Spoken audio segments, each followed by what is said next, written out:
குருவே சரணம். அனைவருக்கும் வணக்கம்.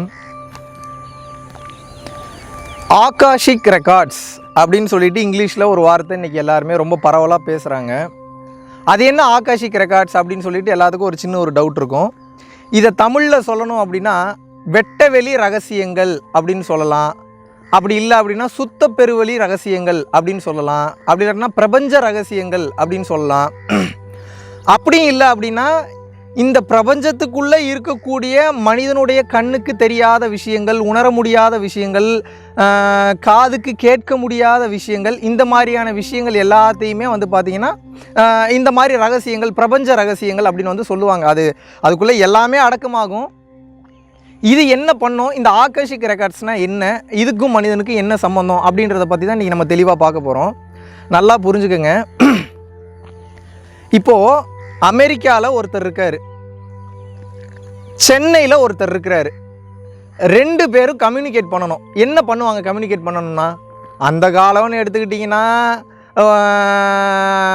ரொம்ப பழைய காலத்துக்கு போயிட்டிங்கன்னா ட்ராவல் பண்ணி வர்றது ரொம்ப கஷ்டமாக இருந்தது. கடல் வழி மார்க்கத்துக்கு வந்து பார்த்திங்கன்னா கட்டு மரமோ இல்லை வந்து கப்பல்களோ அந்த மாதிரியான விஷயங்கள் யூஸ் பண்ணிகிட்டு இருந்தாங்க. கம்யூனிகேஷனுக்கு அப்படி இருந்தது. இன்னும் கொஞ்சம் வளர்ந்து வர வர வர வர வர வர அடுத்து வந்து கம்யூனிகேஷனுக்கு என்ன யூஸ் பண்ணாங்க? ஒரு சக்கரத்தை வைத்து ட்ராவல் பண்ணக்கூடிய அந்த வண்டி, அந்த மாதிரியான விஷயங்களை ட்ராவல் பண்ணி வந்து ஒரு விஷயத்தை கம்யூனிகேட் பண்ணிட்டு போனாங்க. அதுக்கப்புறம் கொஞ்சம் கொஞ்சமாக வளர்ந்து வளர்ந்து வளர்ந்து வளர்ந்து கடிதங்கள் மூலியமாக கம்யூனிகேட் பண்ணாங்க. அதுக்கப்புறம் இப்போது இந்த பரிணாம வளர்ச்சி அடைய அடைய அடைய அடைய இந்த அறிவியலோட வளர்ச்சியும் நல்லா வளர்ந்து வந்துருச்சு. அப்போ பாருங்கள், இந்த அறிவியல் வளர்ச்சி வளர்ந்து வந்த உடனே நீங்கள் புரிஞ்சுக்க வேண்டியது என்ன? 2 டப்பாவில் மனுஷன் பேசிக்கிறான், அவ்வளோதான் கான்செப்ட். அது என்னடா 2 டப்பாவில் பேசிக்கிறான்? கவனிங்க. இங்கே நான் இருக்கேன், அமெரிக்காவில் ஒருத்தன் இருக்கான், என் ஃப்ரெண்டு ஒருத்தன். இப்போ நான் அவன்கிட்ட கம்யூனிகேட் பண்ணணும்னா என்ன பண்ணணும்? ஃபோன் பேசுகிறேன் அப்படின்னு நீங்கள் சொல்கிறீங்க. ஆனால் இதை நல்லா டீப்பாக போய் பார்த்தீங்கன்னா தான் இதில் இருக்கிற உண்மை புரியும். அது என்ன ஃபோன் பேசுகிறது? கான்செப்ட் படி பார்த்தீங்கன்னா வெளியிலேருந்து பார்த்தா உங்களுக்கு என்ன தெரியுது? இந்த பக்கம் என்கிட்ட ஒரு செல்ஃபோன் இருக்குன்னு வைங்க, இது ஒரு டப்பா. அந்த சைடு அவர்கிட்ட ஒரு ஃபோன் இருக்குன்னு வச்சுங்க, அது ஒரு டப்பா, அவ்வளோதான். அதை தாண்டி என்ன இருக்க போகுது? அதில் இருக்கக்கூடியது வந்து பார்த்திங்கன்னா சிப்பு, மற்ற விஷயங்கள், போர்டு, மதர் போர்டு, ப்ராசஸரு, அந்த விஷயம் இந்த விஷயம் இருக்கான். பட் நீ வெளியிலேருந்து பார்த்தீங்கன்னா என்ன? அது ஒரு பொருள், அவ்வளோதான். அது ஒரு ஜட பொருள், அவ்வளோதான். உயிர் பொருள் கிடையாது. ஆனால் நான் பேசணும்னு நினச்ச உடனே இங்கேருந்து அமெரிக்காவுக்கு என்னால் ஒரு செகண்ட் மிஞ்சி போனால் என்ன, உடனே கால் வந்து பார்த்தீங்கன்னா கனெக்ட் ஆகிடுது. 2லேருந்து 3 செகண்டில் கால் கனெக்ட் ஆகிடுது. 2லேருந்து 3 செகண்டில் கால் கனெக்ட் ஆன உடனே ஒரு 10லேருந்து 20 செகண்டுக்குள்ளே என்னால் அவங்கக்கிட்ட கம்யூனிகேட் பண்ண முடியுது. இது அமெரிக்கா மட்டும் கிடையாது, உலகத்தில் எந்த மூலையில் யார் இருந்தாலும் என்னால் கம்யூனிகேட் பண்ண முடியுது, உடனே பேச முடியுது. இது எப்படி பாசிபிள்? என்னைக்காவது யோசிச்சிருக்கீங்களா? ஃபோன் இருக்குது, நம்பர் எடுக்கிறோம், டயல் பண்ணுறோம், கனெக்ட் பண்ணுறோம், உடனே நம்ம பேசிடுறோம், இப்படி இருக்கோம் அப்படி இருக்கோம் நீங்கள் நினைக்கிறீங்க. ஆனால் இதில் நீங்கள் புரிஞ்சுக்க வேண்டிய விஷயம் என்னென்னா, உங்களை கனெக்ட் பண்ணுறது எது? செயற்கைக்கோளா? எல்லோரும் என்ன சொல்லுவீங்க? ஆமாம், செயற்கைக்கோள் மூலியமாக தான் கனெக்ட் ஆகுது. செயற்கைக்கோளும் ஒரு ஜட பொருள் தான். அது வந்து பார்த்திங்கன்னா ஒரு மெட்டீரியல். அப்போ அந்த மெட்டீரியல் எப்படி இவ்வளோ வேலையை பண்ணுது? அங்கே தான் விஷயம் இருக்குது. இப்போ இது புரிஞ்சிருச்சுன்னா ஆகாஷிக் ரெக்கார்ட்ஸ் என்னன்றது இப்போ உங்களுக்கு புரிஞ்சிடும். அப்போது ஒரு அலைவரிசை இல்லை அலைக்கற்றைகள் நம் கண்ணுக்கு தெரியாமல் நம்மளை சுற்றி இந்த பிரபஞ்சம் ஃபுல்லாக பரவி இருக்குது. இதுதான் உண்மை. அப்போ என்ன ஆகுது? இந்த ஃபோனுக்கும் அந்த ஃபோனுக்கும் இது ஒரு ரிசீவர் மாதிரி செயல்படுது. ஒரு கனெக்ட் பண்ணக்கூடிய ஒரு ரிசீவர் மாதிரி செயல்படுது. ஆனால் இந்த 2 ஃபோனையும் கனெக்ட் பண்ணக்கூடிய அந்த கம்யூனிகேஷன் இருக்குது பார்த்தீங்களா? அந்த கம்யூனிகேஷனோடைய அந்த வேவ்ஸ், அந்த வைப்ரேஷன், அந்த எனர்ஜி, அந்த ஃப்ரீக்குவன்சி இருக்குது பார்த்தீங்களா? அதற்கு பேர் தான் அலைக்கற்றை, அலைவரிசை. அப்போது இதில் நீங்கள் என்ன தெரிஞ்சுக்கணும்? கனெக்ட் பண்ணுறது ஃபோன் கிடையாது, அது ஒரு சப்போர்ட்டிவ் திங். ஃபோன் மட்டும் இருந்து வெறும் செயற்கைக்கோள் மட்டும் இருந்தாலும் நீங்கள் கனெக்ட் பண்ண முடியாது. அதுவும் ஒரு ஜட பொருள், ஒரு மெட்டீரியல் திங். ஆனால் இது 2ஐயும் கனெக்ட் பண்ணுறதுக்கு எது உதவுதுன்னு வந்து பார்த்தீங்கன்னா, இந்த பிரபஞ்சம் நமக்கு ஆல்ரெடி இந்த ஃப்ரீக்குவன்சின்ற முறையில் தயாரித்து வைத்திருக்கக்கூடிய அந்த அலைவரிசை உபயோகப்படுது. அப்போ ஸோ சிம்பிள். இதில் நீங்கள் புரிஞ்சுக்க வேண்டியது என்ன? இந்த பிரபஞ்சம் முழுக்க பலவிதமான தகவல்கள், பலவிதமான அதிசயங்கள், பலவிதமான ரகசியங்கள் அனைத்தும் காற்றோடு காற்றாகவும் காற்றே இல்லாத இடத்திலும் இந்த பிரபஞ்சத்தோடு பிரபஞ்சமாக கண்ணுக்கு தெரியாத அணுக்களின் சேர்க்கையாக அணுக்களின் மூலமாக அனைத்தும் கலந்துள்ளது. இதுதான் பேஸ். இது புரிஞ்சுக்கணும் முதல்ல நீங்கள். அப்போ இது கனெக்ட் ஆயிடுச்சு அப்படின்னா நடக்கக்கூடிய விஷயம்லாம் அபரிமிதமாக இருக்கும். அது எப்படி அபரிமிதமாக இருக்கும் கவனிங்க. இப்போது ஃபோனு நம்ம பேசணும்னு நினைக்கிறோம். அந்த ஃபோனுக்கு இந்த அலைக்கற்றையை பயன்படுத்தி இங்கே போய் இந்த நம்பரை போட்டால் இங்கே கனெக்ட் ஆகணுன்றது மனிதன் அவனோட விஞ்ஞான மூலையில் கண்டுபிடிச்சிட்டான். இருக்கிறத எடுத்து கண்டுபிடிச்சிட்டான். அப்போது இதுதான் டெஸ்லா ஒரு வார்த்தை அழகாக சொல்லுவார். If you want to know the secrets of this universe you must see this universe in the view of frequency energy and வைப்ரேஷன்ஸ்ன்றாரு. அப்போது இது என்னென்னா, இந்த உலகத்தில் இருக்கக்கூடிய இந்த பிரபஞ்சத்தில் இருக்கக்கூடிய மொத்த ரகசியங்களையும் நீங்கள் தெரிஞ்சுக்கணும் அப்படின்னா மனுஷனாக பார்க்கக்கூடாது, மனமாக பார்க்கக்கூடாது, ஆத்மாவாக பார்க்கக்கூடாது. இந்த மொத்த பிரபஞ்சத்தை எந்த கண்ணோட்டத்தில் பார்க்கணுன்னா ஃப்ரீக்குவன்சியாக பார்க்கணும், வைப்ரேஷனாக பார்க்கணும், எனர்ஜியாக பார்க்கணும், வேறு வேறு டைமென்ஷனில் பார்க்கணும். இந்த பக்குவம் மனிதனுக்கு உள்ளது. இந்த பக்குவத்தில் பார்க்க ஆரம்பிச்சிட்டிங்கன்னா இந்த பிரபஞ்ச ரகசியங்கள் ஒன்றொன்றாக தெரிய வரும். இதை தான் நிக்கோலா டெஸ்லா சொல்லியிருக்கிறார். அந்த காலத்துலேயே அவர் வந்து பார்த்திங்கன்னா ஒய்ஃபை கரண்ட்டை கண்டுபிடிச்சவர். அவர் அந்த காலத்துலேயே வந்து பார்த்திங்கன்னா எல்லோரும் தாமஸ் ஆல்வா எடிசன் கரண்ட்டை கண்டுபிடித்ததாக சொல்கிறார்கள். நம்ம அதுக்குள்ளே இருக்கக்கூடிய அரசியலுக்கு போக வேண்டாம். ஆனால் அதற்கு முன்னதாகவே கரண்ட்டை பற்றின மாபெரும் நாலேஜ், மாபெரும் அறிவியல், மாபெரும் சித்தாந்தத்தில் வாழ்ந்தால் நிக்கோலா டெஸ்லா. நம்ம ஊரில் எடுத்துக்கிட்டிங்கன்னா சித்தர்களை சொல்லுவாங்க. அந்தந்த ஊரில் அந்தந்துக்கு தகுந்த மாதிரி மகான்கள், அறிவாளிகள், ஞானிகள் அவங்கவுங்க ஊருக்கு தகுந்த மாதிரி இருக்க தானே செய்வாங்க. அதில் மாற்று கருத்து இல்லைல்ல. ஏன்னா அந்த ஊர் மக்களை காப்பாற்றுறதுக்கு அந்த ஊரில் அந்த பிரபஞ்சம் என்ன பண்ணும், ஒரு ஆளை உருவாக்கும். ஏன்னா இந்த ரகசியங்கள் இப்படியே போயிடக்கூடாது, இது மக்களுக்கு இந்த உண்மை தெரியும்னு சொல்லி உருவாக்குறாங்க.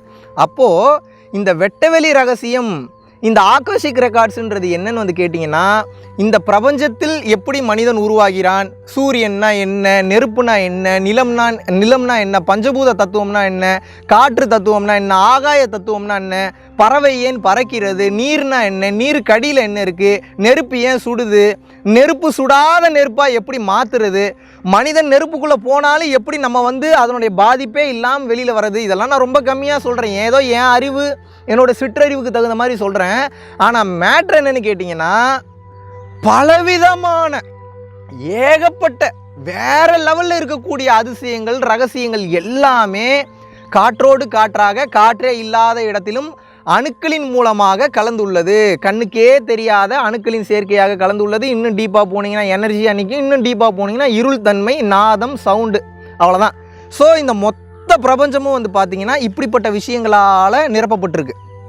அப்போது நீங்கள் நினச்சி பாருங்கள், ஒரு மனிதன் உருவாக்குனது ஒரு செல்ஃபோன், ஒரு மனிதன் உருவாக்குனது ஒரு செயற்கைக்கோள், மனிதன் உருவாக்குனது கேமரா, மனிதன் உருவாக்குனது எந்த பொருட்கள் வேணால் எடுத்துக்க. இன்றைக்கி எல்லாமே மனிதன் உருவாக்குகிறான். ஆனால் இப்பேற்பட்ட பொருட்களை எல்லாம் உருவாக்கக்கூடிய ஆற்றல் பெற்ற மனிதனுக்கு எப்பேற்பட்ட ஆற்றல் இருக்கும், அதை யாராவது திங்க் பண்ணிங்கன்னா உங்களுக்கு மேட்ரு என்னன்றது புரிஞ்சிடும்.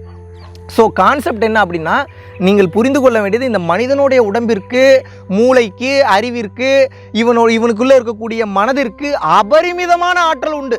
கொஞ்சம் நெஞ்ச ஆற்றல் கிடையாது. உங்கள் வீட்டு ஆற்றல் எங்கள் வீட்டுக்கு ஆற்றல் கிடையாது, வேற லெவல் ஆற்றல் இருக்குது. அப்போது இந்த உடம்பை எப்படி ஆண்டனாவாக மாற்றுறது அப்படின்ற அந்த ரகசியம், அந்த வித்தை தெரிஞ்சிருச்சுன்னா, எப்படி ஃபோன் வந்து அலைக்கற்றை இழுத்து அடுத்தவன் என்ன பேசுகிறான்றது உங்களுக்கு கேட்க வைக்குதோ, அதே போல் இந்த உடம்பு ஆண்டனாவாக மாற்றிட்டீங்கன்னு வச்சுக்கோங்க, பிரபஞ்சத்தில் இருக்கிற மொத்த ரகசியத்தை இழுக்க ஆரம்பிச்சிடும், எல்லாத்தையும் இழுக்க ஆரம்பிச்சிடும். நீங்கள் வேணாம் வேணாம் வேணாம் வேணான்னு சொல்ல உங்களுக்கு தலைவலியே வந்துடும். எப்பா எனக்கு ரகசியத்தை தெரிஞ்சுக்கிற ஆசையே போயிருச்சு, என்னை விட்டுருங்க. ஏன்னா இந்த ரகசியங்கள் மொத்தத்தை தாங்கக்கூடிய பக்குவம் இந்த மூளைக்கு இல்லை, வெடித்து செதறிடும் போல இருக்குது. இந்த உடம்புக்கு இல்லை, வெடித்து செதறிடும் போல இருக்குது. அவ்வளவு ரகசியங்கள் உள்ளே இறங்கிட்டு இருக்கு. எனக்கு தலைவலியே வருது. போதும் போதும், எனக்கு அமைதி போதும், எனக்கு சாந்தி அடைஞ்சா போதுன்ற அளவுக்கு நீங்கள் வந்துருக்கீங்க. ஏன்னா பிரபஞ்சம் ஃபுல்லாக அவ்வளோ விஷயம் கொட்டி இருக்குது.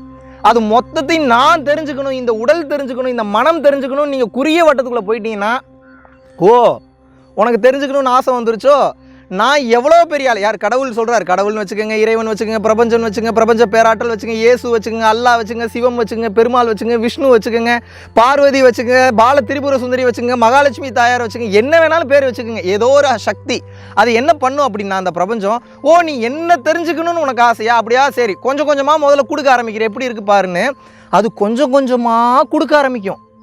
கொஞ்சம் கொஞ்சமாக கொடுக்க கொடுக்க கொடுக்க கொடுக்க பல ரகசியங்கள் உங்களுக்கு தெரிய வரும். அது பேச ஆரம்பிக்கும். அது உங்கள்கிட்ட பேசும்போது நீங்கள் புக்கில் படிக்காத விஷயத்தெல்லாம் சொல்லிக் கொடுக்கும். இதுதான் படியாத படிப்பை சொல்லித் தருகிறோம் வம்மீன் அப்படிங்கிறார் வள்ளலார். இந்த படிப்பு ஆக்ஸ்போர்ட் யூனிவர்சிட்டியில் கூட கிடையாது. எழுதி தரேன் நான். ஐஐடியில் கிடையாது, ஆக்ஸ்போர்ட் யூனிவர்சிட்டியில் கிடையாது, ஃபின்லாண்டு தான் இருக்கிறதுலே பெஸ்ட்டு நீ எஜுகேஷனே வச்சுங்க, அங்கே கிடையாது, டென்மார்க்கில் கிடையாது. உலகத்தில் எந்த மூளைக்கு போனாலும் எழுதி தரேன், எங்கேயுமே இந்த படிப்பை நீங்கள் படிக்க முடியாது. ஏன் அப்படின்னா இந்த படிப்பு மெயினான படிப்பு, உடலை பற்றிய படிப்பு, உடலை தாண்டிய படிப்பு. ஸோ பேஸாக நீங்கள் புரிஞ்சுக்க வேண்டியது என்ன, இந்த உலகத்தில் ஒரு மனிதன் உயர்ந்த கட்டம் போகணும், மிக உயர்ந்த இடத்த அச்சீவ் பண்ணணும், மனிதன் வந்து மிக உயர்ந்த விஷயங்கள், மிக உயர்ந்த ஞானங்களை பெறணும் அப்படின்னா புத்தகத்தில் தேடுவதை அடிப்படையாக வைத்து பேசிக்ஸ் என்னன்றதை புரிஞ்சுக்கிட்டு மத்தகத்தில் தேட ஆரம்பிக்கணும். அதான் கான்செப்ட். மத்தகம்னா என்ன, தலை. எவனொருவன் புத்தகத்தில் படித்து கொண்டே இருக்கிறானோ அதற்கு பெயர் வேதாந்தம். படித்த அறிவு வரும், நான் வராதுன்னு சொல்லலை, ஆனால் அதை பேஸாக வச்சுக்கணும், அடிப்படையாக வச்சுக்கணும். புத்தகத்தில் படிக்காத பல ரகசியங்கள், டீச்சர்ஸ்லாம் நமக்கு சொல்லிக் கொடுக்காத பல விஷயங்கள் உங்களுக்குள்ளேயே ஒளிந்திருக்கு. ஏன்னா நீங்கள் தான் பார்த்தீங்கன்னா ஒரு மினியேச்சர் ஆஃப் திஸ் யூனிவர்ஸ்ன்றாங்க. அண்டத்தில் இருப்பவன் உன் பிண்டத்தில் உயிராயிருக்கிறான். அதான் கான்செப்ட். இந்த பிரபஞ்சம் ஃபுல்லாக இருக்கக்கூடிய மொத்த ஆற்றலையும் கிரகிக்கக்கூடிய தன்மை உள்ளேயே இருக்குது, மொத்த தகவல்களையும் கிரகிக்கக்கூடிய தன்மை உள்ளேயே இருக்குது. இந்த பிரபஞ்ச ரகசியங்கள் அனைத்தையும் தெரிந்து கொள்ளக்கூடிய பக்குவம் உங்களுக்குள்ளே இருக்குது. இந்த பிரபஞ்சமே நீங்கள் தான் அப்படின்னு தெரிஞ்சு கொள்ளக்கூடிய அந்த பக்குவம் கொஞ்சம் கொஞ்சமாக வர வர வர வர உங்களுடைய மனம் என்ன பண்ண ஆரம்பிக்கும் அப்படின்னா, நல்லா கவனிங்க, இது நான் மகாவிஷ்ணு, ஏன் இப்படி தான் இருக்கணும், நான் மைக்கு முன்னாடி தான் பேசுவேன், நான் கேமரா முன்னாடி தான் பேசுவேன், எனக்கு இவங்க அம்மா, எனக்கு இவங்க அப்பா, நான் இப்படி தான் நடக்கணும், என்னால் கார் தான் ஓட்ட முடியும், சைக்கிள் தான் ஓட்ட முடியும்னு உங்களோட மைண்டை லிமிட்டட் பாசிபிலிட்டிஸ்குள்ளே குறுக்கி வச்சுருக்கீங்க. இந்த லிமிட்டட் பாசிபிலிட்டி என்னைக்கு பறந்து விரிந்து போகக்கூடிய தன்மைக்கு உயருதோ வளருதோ அப்போ எல்லாத்தையும் கவர்ந்து இழுக்க ஆரம்பிச்சிருவீங்க. உங்களுக்கு அந்த பொட்டென்ஷியல் இருக்குது, ஆனால் அந்த பக்குவம் அவ்வளோ சீக்கிரம் வரல. அந்த பொட்டென்ஷியலை வளர்த்து கொள்ளக்கூடிய அந்த வித்தைக்கு பெயர் தான் யோகம். அவ்வளோதான் கான்செப்ட். அப்போ என்ன பண்ணுறாங்க நம்ம சித்தர்கள், இதுதான் சரியை, கிரியை, கர்மா, யோகம், ஞானம், ஒரு 5 வகையான வழிகளை வகுத்து வச்சுருக்காங்க. அதில் எந்த வகையில் வேணாலும் போனீங்கனாலும் இந்த மனதின் ஓட்டம் குறையும் போது பிரபஞ்ச ரகசியங்கள் உங்களுக்கு தெரிய வரும். அதில் இந்த யோக பாதை என்பது மிகவும் சிறந்தது. இப்போ ஒரு சில பாதையெல்லாம் போனீங்கன்னா இப்படிப்பட்ட ஆளுங்களுக்கு மட்டும்தான் இது நடக்கும், இப்படிப்பட்ட ஆளுங்களுக்கு இது நடக்காது அப்படின்ற மாதிரி இருக்கும். ஆனால் யோகம் என்பது அப்படி கிடையாது. பல லட்சம் வாட்ஸ் கரண்ட் மாதிரி யார் தொட்டாலும் அடித்து தூக்கி எறியும். நல்லவன் தொட்டாலும் அடித்து தூக்கி எறியும், கெட்டவன் தொட்டால் ஷாக்கு அடித்து தூக்கி எறியும். ஏன்னா யோகத்துக்கு அப்பேற்பட்ட ஆற்றல் இருக்குது, அப்பேற்பட்ட பவர் இருக்குது. அதனால தான் அதுக்கு பேர் யோகம்னு வச்சுருக்கான். இதுதாங்க வித்தை. வித்தைனா என்ன, அந்த வித்தை பண்ணும்போது, அந்த பயிற்சி பண்ணும்போது அந்த பயிற்சி உங்களை அப்படியே வழி நடத்தி கொண்டு போகணும். வாழ்க்கைனா என்னென்னு புரிய வைக்கும். அந்த வித்தையை தான் நீங்கள் கற்றுக்கணும். வேறு எந்த வித்தையை கற்றுக்கிட்டீங்கனாலும், இதனால தான் வள்ளலார் சொல்கிறாரு, கற்றது அனைத்தும் பொய்யே, கற்றது அனைத்தும் வீணே, உண்டது அனைத்தும் மலமே, எல்லாம் வேஸ்ட்டு, எல்லாம் வேஸ்ட்டு, எல்லாம் வேஸ்ட்டு. ஏன் சொல்கிறாரு, இந்த உலகம் சார்ந்து எது படிச்சிங்கனாலும், எது பார்த்தீங்கனாலும், எது தெரிஞ்சுக்கிட்டீங்கனாலும் உலகம் வாழ்க்கைக்கு தகுந்த அளவுக்கு யூஸ்ஃபுல்லாக இருக்கும். உலகம் தாண்டிய வாழ்க்கைக்கு யூஸ்ஃபுல்லாக இருக்கவே இருக்காது. அப்போ இந்த உலகம் என்பது பூமியை சார்ந்தது. இந்த பிரபஞ்சம் என்பது 9 கோள்களில் இருக்கக்கூடிய சூரிய குடும்பம், 9 கோள்களை தாண்டி இருக்கக்கூடிய பால்வழி அண்டம். இந்த மாதிரி பால்வழி அண்டம் மாதிரி பல ஆயிரம் கோடி அண்டங்கள் இந்த பிரபஞ்சத்தில் உண்டுன்னு வள்ளலார் சொல்கிறார். வள்ளலார் மட்டும் இல்லைங்க, சித்தர்கள், ஞானிகள், திருமூலர் போன்ற மிக உயர்ந்த மகான்கள், சித்தர்கள் எல்லாரும் சொல்கிறாங்க. எல்லாத்தையும் உட்கார்ந்த இடத்துல இருந்து பார்த்துட்டான் ஞான திருஷ்டியில். அப்படி கண்ணை மூடி பார்க்க வேண்டிய இடத்துல பார்த்து, கவனிக்க வேண்டிய இடத்துல கவனித்து, அங்கே என்ன இருக்குன்ற ஊன்றி நின்றுட்டிங்கன்னா போதும், இந்த உடம்பு ஆண்டனாவாக செயல்படும். இந்த உடம்பு ஆண்டனாவாக செயல்பட ஆரம்பிக்கும் போது பேசாத பேச்செல்லாம் பேச ஆரம்பிச்சிருவீங்க, புரியாத விஷயம்லாம் புரிய ஆரம்பிச்சிடும், தெரியாத விளக்கெல்லாம் தெரிய ஆரம்பிச்சிடும். என்னடா இப்படி இருக்க வாய்ப்பே இல்லையே, நமக்கு எப்படி இவ்வளோ விஷயம் தெரியுது அப்படின்னா, ஏன்னா நீங்கள் பிரபஞ்சத்தோட கனெக்ட் ஆகிட்டீங்க ஜி. நீங்கள் பிரபஞ்சத்தோட கனெக்ட் ஆகும்போதே அது பல தகவல்களை உங்களுக்கு கொடுக்க ஆரம்பிச்சிடும். நீங்கள் வேணான்னு சொல்ல சொல்ல சொல்ல சொல்ல உங்களுக்கு கொடுக்க ஆரம்பிச்சிடும். இந்த பிரபஞ்ச ரகசியம் உங்களுக்கு தெரிய ஆரம்பிக்கும் போது இதற்கு பேர் தான் ஞானம்ன்றாங்க. அவ்வளோதான் கான்செப்ட். ஸோ மனிதன் வெட்டவெளி ரகசியத்தை உணர்ந்து கொள்வதற்கு அனைத்து பாசிபிலிட்டிஸும் இருக்குது. நீங்கள் தெரிந்து கொள்ள வேண்டியது என்ன, உங்கள் உடம்பை ஆண்டனாவாக மாற்றணும். கண்டிப்பாக இந்த யோக முறையில் மிக உயர்ந்த இடத்திற்கு நீங்கள் வந்து விடுவீர்கள்.